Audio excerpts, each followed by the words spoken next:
Welcome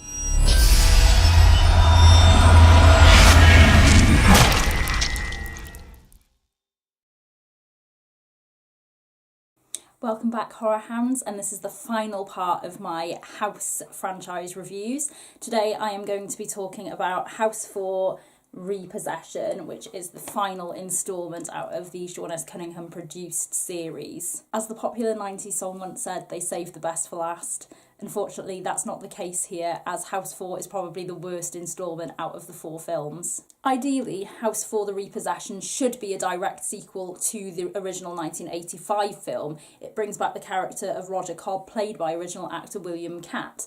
However, the storyline is so disjointed and all over the place, it actually doesn't really make much sense and is a bit of an insult to the original.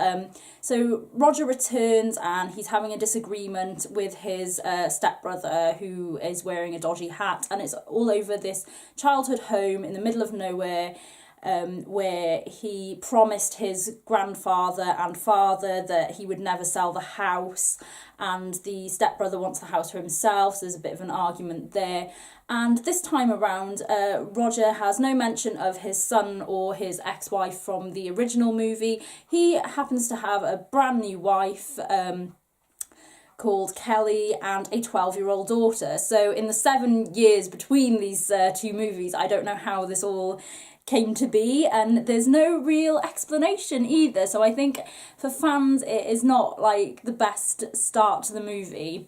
So yeah, great, William Catt is back, he's playing Roger, and hopefully we can find out a bit more about what he's been up to. Is he still writing horror? Is he successful?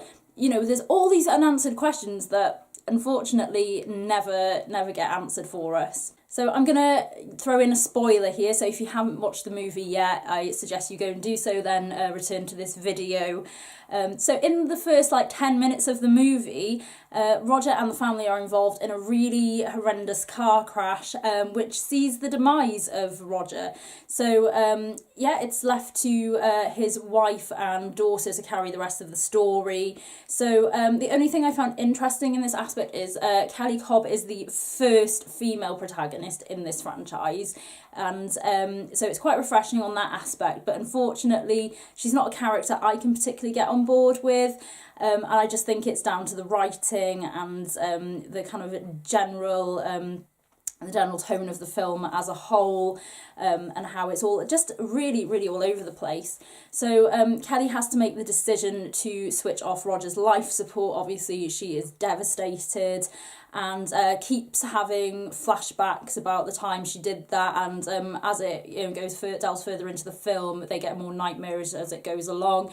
This is absolutely fine, but I think there was a lot of reusing of stock footage in there, and I just think doing that kind of suggests it was running out of steam, and they didn't really know which direction they were taking it in. So in honour of Roger's memory, Kelly and the daughter Laurel, who is unfortunately paralysed from the accident they were involved in, so she's in a wheelchair, they move into the house. They decide they're just gonna, respect his memory and move in there. But the house is just falling to bits. It's who would move there? Seriously, it's falling to bits. It's really musty. It's really dirty. And on top of that, it's haunted, of course, because we're talking about house here. So as it goes on, Kelly, just like the rest of the protagonists in the previous instalments, she is going through psychological torment. Is she losing her mind? Is being in that house affecting her more? Or is it just she's just experiencing the grief of losing her husband? Who knows? So that's basically the plot of the movie. There's a random character who appears called Verna, and she just turns up out of nowhere, no explanation, and she's the housekeeper, and you think, oh, I think this character is going to be a little bit strange and probably maybe a bit of a villain in it, but then she just disappears for most of the movie, and there's no real kind of resolution there, apart from something thrown in out of left field at the end of the movie, which is just goes to show how this movie did really not have a coherent structure. I can't talk about this movie without mentioning the pivotal scene, which I think if this movie is going to be remembered for anything, it will be remembered for this scene, and it's the pizza man. So I kid you not, the family order in pizza, as you do, and the delivery guy just kind of bursts into the scene, and he's just like, no word of a lie, he just breaks into this really elaborate song and dance number singing about pizza. I won't sing it for you because that'll be actually more horrifying than the scene itself. However, yeah, so that just happens, and then it doesn't end there. Oh no. You think there's been some crazy stuff in the Elm Street franchise. However, this just tops it. So, basically, Kelly ends up opening the pizza, and the pizza has a face, and it's singing, and it's threatening her. Oh my goodness. And so she has to have this really crazy fight with a pizza.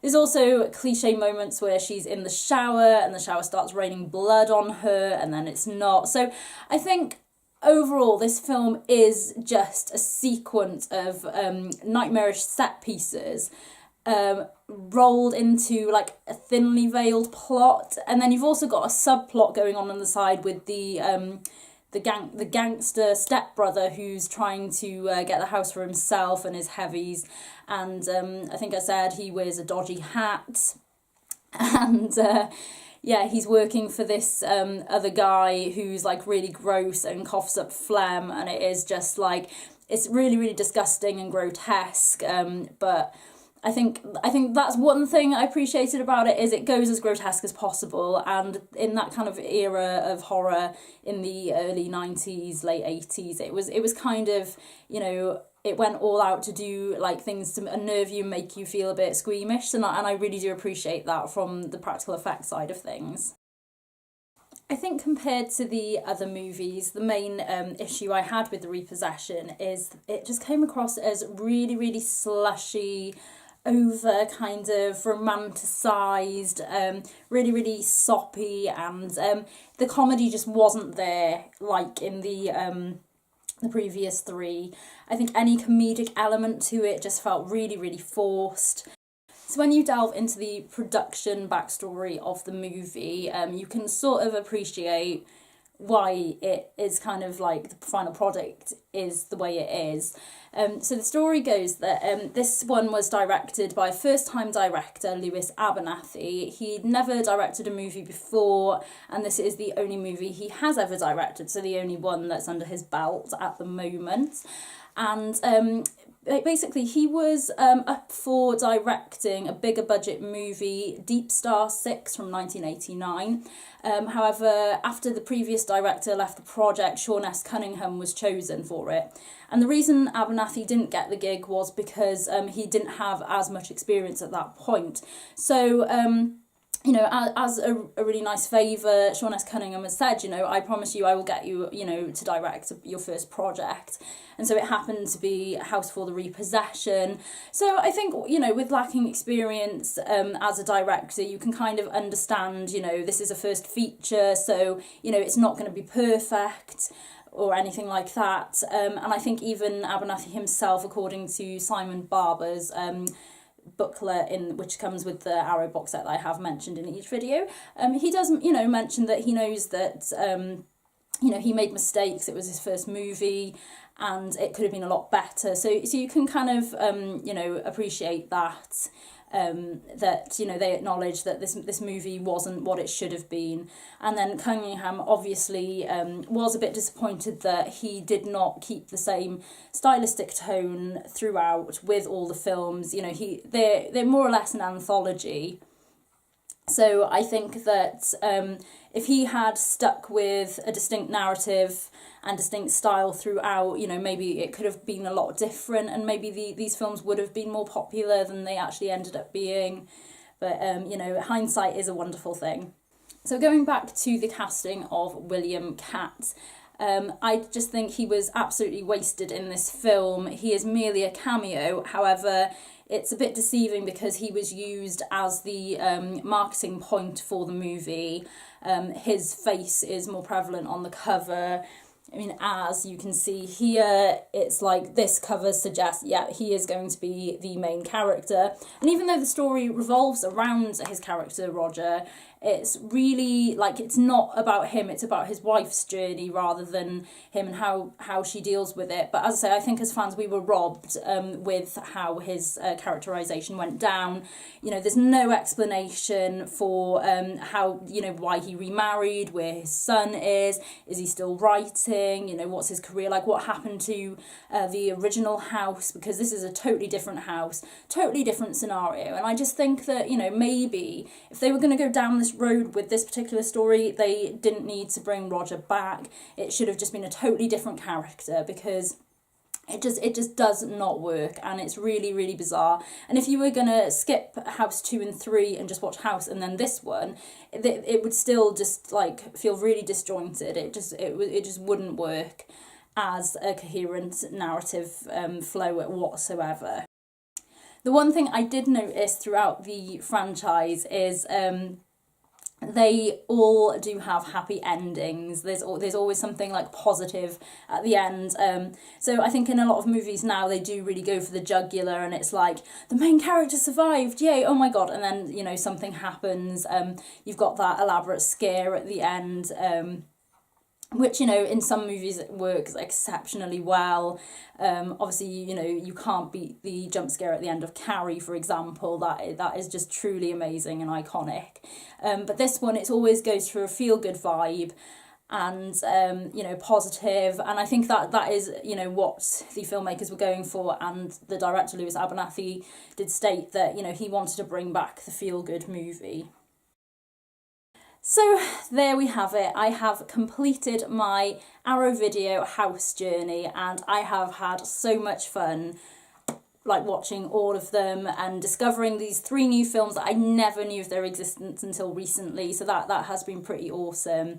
If I had to say which order that I enjoyed them in the most, I would say the original is completely the best one.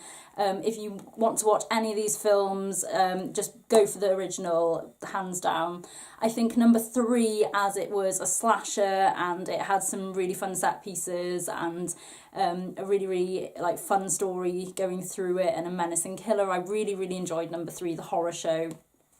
I think that was my second favourite. And then I would go for House 2, the second story. It's a little bit more light-hearted, but it's just equally loads of fun, and it's really inventive, creative and imaginative as a visual feast for the eyes. And then, of course, Repossession.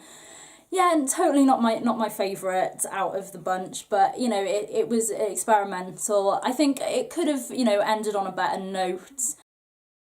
So, something I have been thinking about is, could there be another House sequel? Obviously, a great amount of years have passed, decades even, since 1992's The Repossession. But would these movies do well today? I think as a sort of throwback nostalgic trip, I think it would be quite interesting to see if they were going to do another House movie, what would it be like now with all the CGI effects we've got and the way horror has turned out. It's all gone a bit more on the mainstream circuit for sure, all gone a bit serious and jumpy and freaky ghosts. You've got your like paranormal activities and your Insidiouses and stuff. And I think something like House could be like set itself apart and bring back that more, you know, horror comedy, fun fright fest more than anything. I think that would be that would be pretty cool, but I mean I don't know how it would translate. So that is my final thoughts on this video. So if you think that there should be a new House sequel in 2017 or, you know, maybe a bit later on, what do you think? Should there be a new House movie? Would it work today? Comment below and let me know what you think. I hope you've enjoyed these videos and my house journey. Hope you've enjoyed watching them, reliving them if you enjoyed them back in the day, or if you've discovered them now, what do you think of them? You know, I'd just love to hear all your thoughts, so just give me some comments below, that'll be awesome. I'll be back with more horror goodness soon. Check out my Facebook page, so it's Facebook.com/Hayley's Horror Reviews. I have revamped it recently with a new logo and new features. I've got Throwback Thursday Terror, which I'm going to reshare some of my older articles that I've written from any of my previous work, just for newbies to check out. So you can head to lovehorror.co.uk, where you can find loads of cool reviews from myself and the rest of the team on there. There's lots of awesome stuff, lots of new movies, old retrospect movies, interviews, the whole thing. So thank you so much for watching, and I will be back with more horror awesomeness for you guys soon.